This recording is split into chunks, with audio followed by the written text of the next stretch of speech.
Assalamualaikum warahmatullahi wabarakatuh. Sebelumnya, izin memperkenalkan diri, saya Irsa Asriani, NPM 1911100320, kelas BGMIG semester 3. Baiklah, di sini saya akan menjelaskan materi mengenai pemikiran Socrates dan Plato. Baiklah, tentunya saya akan menjelaskan materi terlebih dahulu, yaitu mengenai Socrates. Socrates lahir di Athena pada tahun 470 sebelum Masehi dan ia meninggal tahun 399 sebelum Masehi. Lahir dari keluarga di mana ayahnya ahli dalam membuat patung, sedangkan ibunya adalah seorang bidan. Menurut pendapat Socrates, ada kebenaran objektif.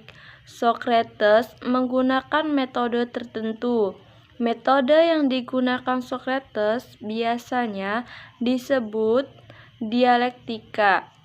Dari kata kerja Yunani dialegastoil yang berarti bercakap-cakap atau berdialog. Metode ini digunakan dialektika karena dialog mempunyai peranan penting di dalamnya. Dalam logikanya, Aristoteles menggunakan istilah indukusi tatkala pemikiran bertolak dari pengetahuan yang khusus, lalu menyimpulkan pengetahuan yang umum. Baiklah, kemudian saya akan menjelaskan materi mengenai Plato.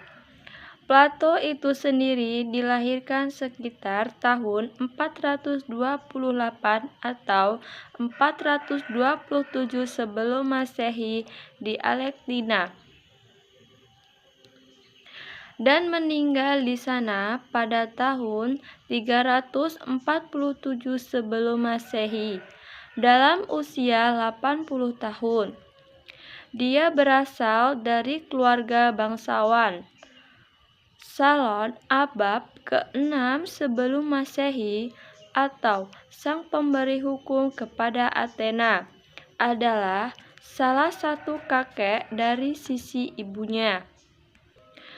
Kemudian Plato itu sendiri ternyata memiliki sebuah kedudukan yang istimewa sebagai filosofos.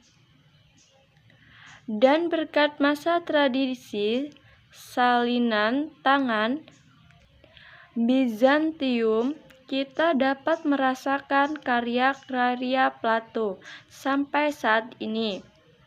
Karya-karya Plato yang dianggap otentik oleh para ahli yaitu yang pertama, pada masa usia muda. Pada tahun 399 sampai 390 sebelum Masehi. Kedua yaitu masa di saat dewasa. Pada tahun 385 atau 370 sebelum Masehi. Yang ketiga yaitu setelah masa tua. Pada tahun 370 atau 348 sebelum Masehi. Baiklah, tentunya mungkin itu saja yang dapat saya jelaskan materi mengenai pemikiran Socrates dan Plato. Kurang lebihnya saya mohon maaf apabila ada kesalahan kata dalam menyampaikan materi. Saya mohon maaf. Saya akhiri. Wassalamualaikum warahmatullahi wabarakatuh.